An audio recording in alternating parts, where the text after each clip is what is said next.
नमस्कार दोस्तों, आज की तारीख है 24 दिसंबर 2024 और हम आपके लिए लाए हैं हिमाचल प्रदेश के ताज़ा समाचार। लेकिन पहले एक सवाल, आप हिमाचल के किस खूबसूरत कोने से ये खबरें सुन रहे हैं? नीचे कमेंट करके जरूर बताएं। अब थोड़ी सी गंभीरता के साथ, अगर आप हिमाचल के विकास, पर्यटन और सामाजिक क्षेत्र की हर छोटी बड़ी खबर से अपडेट रहना चाहते हैं, तो हमारे चैनल को सब्सक्राइब करें। जी हाँ, फटाफट सब्सक्राइब का बटन दबाएं और हमारे साथ जुड़े। और हाँ, अपडेट्स के लिए हमें फॉलो करना मत भूलिए। खबरें ताज़ा हो या मजेदार, हम हैं आपके साथ हर कदम। समाचार नंबर 1। बर्फबारी के बीच घर के अंदर सोया था परिवार, फिर राख हो गया 7 कमरों का मकान। तहसील नेरवा की धनक पंचायत के पोशडाह गांव में आग लगने से एक 7 कमरों का मकान जलकर राख हो गया। यह घटना बर्फबारी शुरू होने के बाद पेश आई है। बताया जा रहा है कि जिस समय अग्निकांड की यह घटना पेश आई, उस समय घर के मालिक फूलदास और उनका पूरा परिवार घर के अंदर ही सोया था। पोशडाह के सामने के गांव में एक लड़के कंवर सिंह के मकान से लपटें उठती दिखीं एवं उसने आवाजें लगाईं, परंतु जब मकान के अंदर किसी ने आवाजें न सुनी तो कंवर सिंह एवं उसका भाई अतर सिंह दौड़कर घटनास्थल पर पहुंचे एवं मकान के अंदर सोए पूरे परिवार को बाहर निकाला। इसके बाद आग ने विकराल रूप ले लिया एवं देखते ही देखते मकान जलकर पूरी तरह राख हो गया। आग की इस घटना में परिवार तन पर पहने कपड़ों के अलावा कुछ भी नहीं बचा पाया है। प्रभावित परिवार ने सोमवार की बर्फीली रात अपने पड़ोसी सुरजीत ठाकुर के घर में काटी है। समाचार नंबर 2। बर्फीली सड़कें, फिसलती गाड़ी पार, कहां कितने रोड बंद, जानिए। शिमला में बर्फबारी के बाद लगभग 100 सड़कें प्रभावित हुई हैं। राजधानी में रात को हुई बर्फबारी के बाद 82 सड़कें प्रभावित हुई हैं। चौपाल, खड़ा पत्थर और नारकंडा के लिए बसें अभी भी बंद है। शिमला ग्रामीण की 3, ठियोग 5, कोटखाई 10, चौपाल 10, रोहडू 4, रामपुर 15, कुमारसेन 7, डोडराक्वार 6, कुपवी 2 और जुब्बल की 20 सड़कें बंद है। ऊपरी शिमला की कुल 82 सड़कें अभी बंद है। जल्द ही इन सड़कों को खोल दिया जाएगा। इसी के साथ नेशनल हाईवे केथलीघाट से रामपुर, ठियोग से हाटकोटी, MLA क्रॉसिंग से शालाघाट तक बंद बताए जा रहे हैं। शिमला शहर में अभी सभी सड़कें हर प्रकार के वाहनों के लिए खुली हैं। समाचार नंबर 3। बर्फ में फंसे रहे पर्यटक, पूरी रात चलता रहा रेस्क्यू। NH3 मनाली लेह मार्ग पर अटल टनल रोहतांग के साउथ और नॉर्थ पोर्टल से लेकर पलचान मनाली तक बर्फ में फंसे पर्यटक वाहनों को रेस्क्यू करने का अभियान लगभग पूरी रात चलता रहा। पहले लाहौल पुलिस ने -डिग्री तापमान में अपनी सेवाएं देते हुए पर्यटक वाहनों को सुरक्षित मनाली की तरफ भेजा। वहीं अटल टनल रोहतांग के साउथ पोर्टल से लेकर पलचान तक पर्यटक वाहनों को बर्फ के बीच से सुरक्षित निकालने के लिए मनाली पुलिस व अन्य रेस्क्यू दलों को कड़ी मशक्कत का सामना करना पड़ा। कड़ाके की ठंडे में पुलिस ने पूरी रात भर पर्यटक वाहनों को रेस्क्यू करने का अभियान जारी रखा। यही नहीं, DSP मनाली KD शर्मा ने स्वयं अपनी टीम के साथ मोर्चा पूरी रात भर संभाला। बाकायदा पुलिस ने बेलचों से भरकर मिट्टी बर्फ के ऊपर फेंकी और इस तरकीब से पर्यटक वाहनों को सुरक्षित मनाली की ओर निकाला। वहीं मंगलवार सुबह ही फिर पुलिस ने मोर्चा संभाला और कुछ एक वाहनों को सुबह सुरक्षित निकाला गया। लाहौल और मनाली का मौसम खराब है और बर्फबारी का दौर जारी है।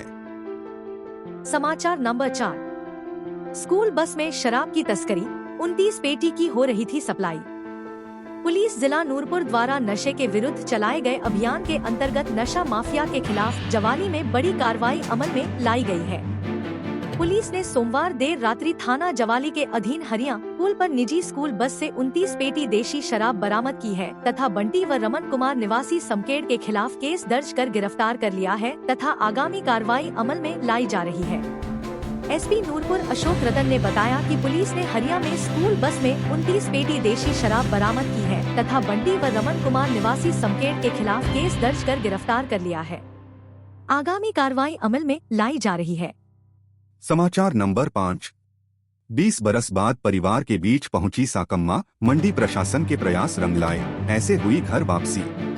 लगभग 2 दशक पहले परिवार से बिछुड़ चुकी कर्नाटक की एक महिला को मंडी जिला प्रशासन व प्रदेश सरकार के प्रयासों से फिर से अपनों का साथ नसीब हुआ है। वृद्धाश्रम भंगरोटू में जीवन बसर कर रही साकम्मा अब अपने परिवार के पास वापस लौट गई हैं। मंडी जिला प्रशासन ने सोमवार को उन्हें कर्नाटक से आई सामाजिक कल्याण विभाग की एक टीम के सुपुर्द किया। हिमाचल सरकार ने कर्नाटक सरकार से समन्वय स्थापित कर उनकी घर वापसी सुनिश्चित की। उपायुक्त मंडी अपूर्व देवगन ने बताया कि राज्य सरकार के साथ ही जिला प्रशासन का निरंतर प्रयास रहता है कि समाज में वंचित वर्ग के कल्याण के लिए कार्य करते रहें। अतिरिक्त उपायुक्त मंडी रोहित राठौर ने गत दिनों वृद्ध आश्रम भंगरोटू का निरीक्षण किया तथा वहां पर रह रहे सभी लोगों की जांच पड़ताल की। जांच में एक ऐसी महिला से बात हुई जो कर्नाटक राज्य की रहने वाली है। इस बारे मंडी जिला में सेवारत कर्नाटक राज्य से संबंध रखने वाले IPS प्रोबेशन रवि नंदन ने उस महिला से बात की और महिला के घर व उसका परिवार कहाँ रहता है इस बात की जानकारी हासिल की। इसके बाद उनके परिवार से बातचीत हुई। अपनों को ढूंढने में SDM पालमपुर नेत्रा मैत्री ने भी इसमें सहयोग दिया। यह महिला SDM बल्ह स्मृतिका नेगी की उपस्थिति में कर्नाटक के विजयनगर से आई 3 सदस्यों की टीम के सुपुर्द की गई। कर्नाटक के सामाजिक कल्याण विभाग के वरिष्ठ अधीक्षक बासोराज हेमजी ने बताया कि साकम्मा नाम की यह महिला कर्नाटक के जिला विजयनगर के गांव दनायाक नाकेरे की रहने वाली है तथा लगभग 20 साल पहले लापता हो गई थी। समाचार नंबर 6। हिमाचल में पहली बार इस तकनीक से बनेंगी 20 सड़कें, पुरानी सड़क से निकालकर लगाया जाएगा मटेरियल। हिमाचल प्रदेश में पहली बार 20 सड़कें आधुनिक FDR तकनीक से बनने जा रही हैं। इन सड़कों में कोई नया मटेरियल यूज नहीं किया जाएगा, बल्कि सड़क निर्माण के दौरान निकलने वाले कच्चे मटेरियल से ही सड़क बनाई जाएगी। इसके बाद एक विशेष केमिकल की लेयर के साथ विशेष जियो मैटिंग होगी। इस जियो मैटिंग के बाद कोलतार की हल्की लेयर डाली जाएगी। विशेष जियो मैटिंग की वजह से सड़क के अंदर दरारें नहीं पड़ेंगी और जिससे तेज बारिश से भी सड़क को नुकसान नहीं पहुंचेगा। इस तरह से बनने वाली ये सड़कें कम लागत में तैयार होगी और 18 साल तक इन पर सरपट वाहन दौड़ेंगे। मंडी जिला में इस तकनीक के तहत 16 सड़कें और कुल्लू की 3 सड़कें अत्याधुनिक तकनीक FDR तकनीक से बनाई जाएंगी। मंडी जिला में मंडी डिवीजन के गणपति रोड से कून कातर तक बनने वाली सड़क के लिए सोमवार को कंस्ट्रक्शन टीम, लोक निर्माण विभाग और DKS कंपनी द्वारा ट्रायल लिया गया। ट्रायल सफल होने के बाद प्रदेश प्रतिष्ठित कंस्ट्रक्शन कंपनी DKS मंडी द्वारा इस सड़क का कार्य शुरू कर दिया जाएगा। गणपति रोड से कून कातर तक बनने वाली यह सड़क लगभग 20 किलोमीटर की है। इस सड़क के लिए लोक निर्माण विभाग द्वारा 16 करोड़ रुपए खर्च किया जाएगा। DKS कंपनी को इस तकनीक के तहत प्रदेश का पहला प्रोजेक्ट मिला है। HDM कैसे होगा काम? DKS कंपनी निदेशक नीतीश शर्मा ने बताया कि कंपनी इस सड़क निर्माण कार्य के लिए करोड़ों रुपए की एक विशेष मशीनें खरीदी गई हैं। सबसे पहले डामर फुटपाथ की पूरी मोटाई और उसके नीचे मौजूद सामग्री को चूर्णित और मिलाया जाता है, जिससे एक बेहतर और एक जैसी सामग्री तैयार हो जाती है। उसके बाद सीमेंट और केमिकल पाउडर का मिश्रण सड़क पर बिछाया जाता है। वहीं इस तकनीक से बनी सड़कें मजबूत होती हैं और इनकी निर्माण लागत में भी कम होती है। मंडी जिला में 16 और कुल्लू में 4 सड़कें बनेगी। मुख्य अभियंता लोक निर्माण विभाग मंडी NPS चौहान ने बताया कि FDR तकनीक से मंडी में 16 और कुल्लू में 4 सड़कें बन रही हैं। थलौट का निर्माण कार्य शुरू हो गया है। मंडी गणपति रोड से कून कातर तक बनने वाली लगभग 20 किलोमीटर सड़क के लिए ट्रायल लिया गया है। 16 करोड़ रुपए की लागत से यह सड़क बनने जा रही है। क्या है FDR तकनीक? FDR तकनीक अर्थात फुल डेप्थ रिक्लेमेशन एक ऐसी तकनीक है जिसके तहत पुरानी रोड का उच्चीकरण किया जाता है। इसमें पुरानी रोड की गिट्टी समेत अन्य चीजों का ही इस्तेमाल किया जाता है। खास बात यह है कि सड़क निर्माण कार्य के लिए अब रेत, बजरी और अन्य नया मटेरियल यूज नहीं किया जाएगा। पुरानी सड़क को खोदकर निकले मटेरियल को ही दोबारा उपयोग में लाया जाएगा।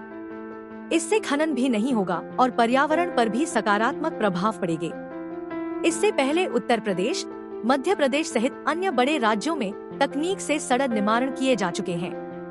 समाचार नंबर 7। HP न्यूज 24 घंटे खुली रहेंगी दुकानें, शॉपिंग मॉल, पर्यटकों की सुविधा के लिए फैसला, इस डेट तक छूट। हिमाचल प्रदेश में पर्यटकों की सुविधा के लिए सरकार ने एक बड़ा फैसला लिया है। प्रदेश में बर्फबारी होने के बाद क्योंकि टूरिस्ट सीजन और बड़ी संख्या में यहाँ टूरिस्ट पहुँचने शुरू हो चुके हैं, लिहाजा यहाँ पर उनकी सुविधा के लिए सभी दुकानों व शॉपिंग मॉल को सरकार ने 24 घंटे खुला रखने की इजाजत दे दी है।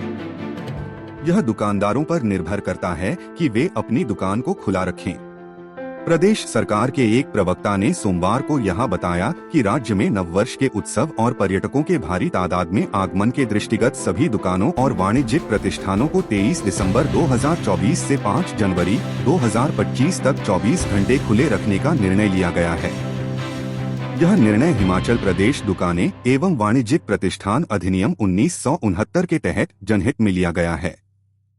इस अधिसूचना को तत्काल प्रभाव से लागू कर दिया गया, यानी सोमवार से ही दुकानदार व शॉपिंग मॉल के मालिक इनको खुला रख सकेंगे, जहां पर लोग आकर कभी भी खरीदारी कर सकते हैं। ऐसा पहली बार हुआ है जब सरकार ने कारोबारियों को भी बड़ा कारोबार करने के लिए प्रोत्साहित किया है। हालांकि प्रदेश के शहरों में ही लोग ज्यादा संख्या में आते हैं। पर्यटकों की सबसे अधिक संख्या शिमला में रहती है। वहीं इसके साथ मनाली और धर्मशाला में भी टूरिस्ट बड़ी संख्या में पहुंचते हैं। क्योंकि इस बार बर्फबारी जल्दी हो गई है, तो यह उम्मीद आने वाले समय के लिए देखी जा रही है कि पर्यटक सीजन चरम पर आएगा। बहुत ज्यादा संख्या में यहां पर टूरिस्ट पहुंचेंगे, लिहाजा सरकार भी पर्यटकों को न्योता दे रही है और चाहती है कि महानगरों की तर्ज पर उन्हें यहां सभी तरह की सुविधा मिले। इससे कारोबारियों के काम में भी इजाफा होगा और किसी तरह की बंदिश उन पर नहीं रहेगी। हर शहर में अलग टाइम। हिमाचल प्रदेश के हर शहर में दुकानों को खोलने व बंद करने का अपना अलग अलग समय निर्धारित है। रात को अधिकतम 10 बजे या फिर 11 बजे तक किसी शहर में दुकानों को खुला रखा जा सकता है। ऐसे में सरकार ने इस बंदिश को हटा दिया है और कोई भी अब 24 घंटे तक अपनी दुकानों को खुला रख सकेंगे। ऐसे में सभी दुकानदारों को यह राहत मिलेगी। टूरिस्ट सीजन इन दिनों पीक पर रहेगा, इसलिए 5 जनवरी तक यह व्यवस्था जारी रहेगी। फलदार पौधों के लिए संजीवनी बनी बर्फबारी। सीजन की दूसरी बर्फबारी ने कृषि और बागबानी के लिए शुभ संकेत दिए हैं। प्रदेश के कुछ मैदानी इलाकों को बारिश से राहत मिली है, तो ऊपरी हिमाचल में सेब व अन्य फलों को बर्फबारी ने राहत पहुंचाई है। इससे बागबानों के चेहरे खिल गए हैं, क्योंकि सेब व अन्य फलों को चिलिंग के लिए ज्यादा समय मिलेगा। फिलहाल हिमाचल प्रदेश में मौसम के करवट लेने से किसानों व बागबानों को राहत मिल गई। इससे हवा में नमी आई है और ठंडक बढ़ गई है। यह ठंडक फसलों के लिए अच्छी है।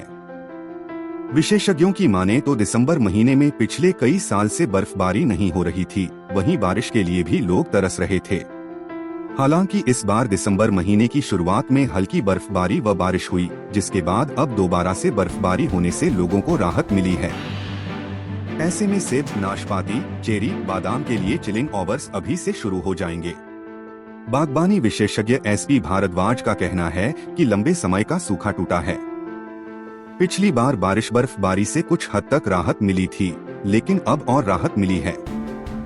उम्मीद है कि बर्फबारी का यह दौर आगे भी जारी रहेगा। समाचार नंबर 8। विजिलेंस ने रिश्वत लेते पकड़ा जेई। ऊना में ठेकेदार से बिल पास करने को मांगे थे इतने रुपए।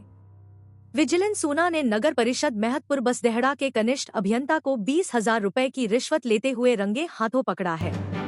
कनिष्ठ अभियंता एक ठेकेदार के बिल बनाने को लेकर रिश्वत की मांग कर रहा था। उक्त ठेकेदार की शिकायत पर विजिलेंस टीम ने सोमवार को कनिष्ठ अभियंता को गिरफ्तार कर लिया है।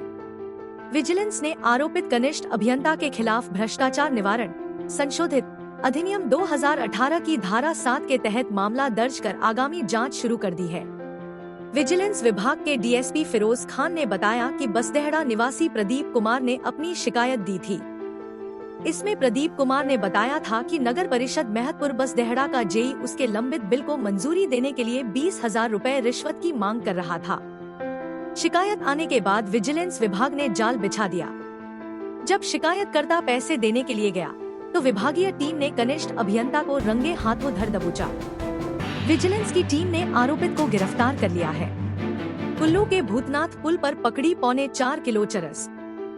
एएनटीएफ कुल्लू की टीम ने रात्रि गश्त के दौरान भूतनाथ पुल 4 लेन के पास एक व्यक्ति भूपेंद्र सिंह पुत्र रतन चंद गांव माशना जिला कुल्लू से तलाशी के दौरान 3 किलो 705 ग्राम चरस बरामद की है। पुलिस उपाधीक्षक एनटीएफ कुल्लू हेमराज वर्मा ने बताया कि इस संबंध में पुलिस स्टेशन सदर कुल्लू में आरोपी के खिलाफ एनडीपीएस एक्ट के तहत मामला दर्ज किया है। मामले की जांच चल रही है। एएनटीएफ टीम में मुख्य आरक्षी Vijay Singh, head constable Nitesh Kumar, constable Dinesh Gir और कांस्टेबल अशोक कुमार शामिल रहे। समाचार नंबर 9। इन 3 शहरों को छोड़कर बाकी सभी का एयर क्वालिटी इंडेक्स लेवल बेहतर। हिमाचल प्रदेश बर्फबारी के साथ साफ सुथरी हवा लेने के लिए लोगों को आमंत्रित कर रहा है। यहाँ बाहर से आने वाले पर्यटकों को न केवल बर्फ की सफेद चादर प्रसिद्ध पर्यटन क्षेत्रों में देखने को मिलेगी, तो इसके साथ वहाँ का स्वच्छ वायुमंडल भी स्वस्थ रखेगा। दिल्ली और दूसरे महानगरों को छोड़ लोग पहाड़ में स्वच्छ वातावरण के लिए आ सकते हैं। हिमाचल प्रदेश में केवल 3 इंडस्ट्रियल एरिया बद्दी, पामवटा व कालाम को छोड़ दें तो दूसरे सभी शहरों में एयर क्वालिटी इंडेक्स बेहतरीन है। प्रदूषण नियंत्रण बोर्ड के पास उपलब्ध आंकड़ों से साफ है कि पर्यटकों को दिल्ली जैसा प्रदूषण यहाँ पहाड़ों पर नहीं मिलेगा। इसके साथ यहाँ बर्फ की चादर भी देखने को मिलेगी। मौजूदा समय में एयर क्वालिटी इंडेक्स पर सभी की नजर है, क्योंकि राष्ट्रीय राजधानी में प्रदूषण की मात्रा काफी ज्यादा बढ़ी हुई है। सुप्रीम कोर्ट ने भी इसका संज्ञान लिया है और सभी राज्यों से एयर क्वालिटी पर रिपोर्ट मांगी है। हिमाचल प्रदेश भी इस संबंध में अपनी रिपोर्ट भेज रहा है और राष्ट्रीय प्रदूषण नियंत्रण बोर्ड के पास रोजाना के आंकड़े पहुंच रहे हैं। बद्दी की आबोहवा सबसे प्रदूषित। प्रदेश का बद्दी सबसे अधिक प्रदूषित है और पिछले लंबे समय से ऐसा ही चल रहा है। दीपावली से पहले से इस तरह के हालात चल रहे हैं, जिनमें ज्यादा परिवर्तन नहीं आ रहा है। कुछ हद तक यहाँ पर प्रदूषण कम हुआ है, मगर आंकड़ों में अभी भी दुरुस्त नहीं हो सका है। बद्दी में एयर क्वालिटी इंडेक्स को देखें तो यह पुअर की श्रेणी में है और 243 पर पहुंच गया है। शिमला का एयर क्वालिटी इंडेक्स 91। शिमला, धर्मशाला और मनाली का एयर क्वालिटी इंडेक्स बेहतरीन है। जहां बर्फबारी देखने को मिल रही है, तो वहीं यहां की आबोहवा भी स्वच्छ है। शिमला का एयर क्वालिटी इंडेक्स 91, धर्मशाला का 98, मनाली का 64, परवाणु में 83, डमटाल में 65, सुंदरनगर में 55, पामवटा साहिब में 105, कालाम में 122, बरोटीवाला में 97, ऊना में 73 व नालागढ़ का AQI 86 मापा गया है। दिल्ली में सांस लेना मुश्किल। प्रदेश की प्रसिद्ध सैरगाहों में वैसे लोगों का आने का सिलसिला शुरू हो गया है। बर्फबारी को देखने के लिए लोग यहां आने लगे हैं। यहां पहुंचे पर्यटक इसका पूरा लुत्फ उठा रहे हैं। मैदानी इलाकों में, खासकर दिल्ली में प्रदूषण की वजह से लोग अच्छे से सांस भी नहीं ले पा रहे, मगर हिमाचल में ऐसा नहीं है। इसलिए कह सकते हैं कि हिमाचल पर्यटकों को आमंत्रण दे रहा है। समाचार नंबर 10। बद्दी में नकली दवाइयों के उत्पादन पर हाई कोर्ट सख्त, दवा कंपनी मालिक की जमानत याचिका रद्द। हिमाचल प्रदेश हाई कोर्ट ने औद्योगिक क्षेत्र बद्दी में नकली दवा बनाने वाली कंपनी के मालिक की जमानत याचिका रद्द कर दी। न्यायाधीश वीरेंद्र सिंह ने जमानत याचिका खारिज करते हुए कहा कि भारी मात्रा में घटिया नकली दवाओं की बरामदगी अपराध की गंभीरता को बयां करती है और अगर प्रार्थी को जमानत पर रिहा करने का आदेश दिया जाता है तो इससे समाज में गलत संदेश जाएगा कि ऐसा अपराध करने के बाद भी आवेदक समाज में खुलेआम घूम रहा है। कोर्ट ने जमानत याचिका रद्द करने का एक और कारण स्पष्ट करते हुए कहा कि नकली दवाओं का उन लोगों पर प्रभाव जो आशा और विश्वास में उनका सेवन करते थे को अभी की परिस्थिति में नजरअंदाज नहीं किया जा सकता। कोर्ट ने कहा कि सरकारी विश्लेषक क्षेत्रीय औषधि परीक्षण प्रयोगशाला चंडीगढ़ की रिपोर्ट भी अपराध की गंभीरता के बारे में बहुत कुछ कहती है। कोर्ट ने कहा कि आवेदक को जमानत पर रिहा करने से अन्य दवा निर्माताओं को भी आसान पैसा कमाने के लिए घटिया नकली दवाएं बनाने विपणन में शामिल होने के लिए प्रोत्साहन मिलेगा। मामले के अनुसार प्रार्थी अवेंद्र शुक्ला ने उसे ड्रग्स इंस्पेक्टर बद्दी द्वारा ड्रग्स एंड कॉस्मेटिक्स एक्ट 1940 की विभिन्न धाराओं के तहत पंजीकृत मामले में जमानत पर रिहा करने के लिए जमानत याचिका दायर की थी। उस 6 अक्टूबर 2023 को गिरफ्तार किया था। जांच एजेंसी के अनुसार 27 जनवरी 2023 को लाइसेंस की समाप्ति के बावजूद बद्दी मेसर्स ग्लेनमार्स हेल्थकेयर एलोपैथिक दवाओं का कारोबार कर रही थी और प्रयोगशाला की रिपोर्ट के अनुसार बरामद दवाएं घटिया नकली गुणवत्ता की पाई गयी। जांच एजेंसी ने कथित तौर पर पाया कि मेसर्स ग्लेनमार्स हेल्थकेयर से बरामद दवाएं नकली प्रकृति की हैं और प्रार्थी फर्जी फर्म के नाम से नकली और घटिया दवाओं के निर्माण में लिप्त हैं। हम अपने राज्य के विकास में योगदान देने में गर्व महसूस करते हैं और हमें उम्मीद है आने वाले दिनों में हमें और भी अच्छी खबरें मिलेंगी। इन खबरों को अधिक लोगों तक पहुंचने के लिए कृपया हमारा कंटेंट शेयर करें, साथ ही हमारे चैनल को सब्सक्राइब करें और अपडेट के लिए हमें फॉलो करें।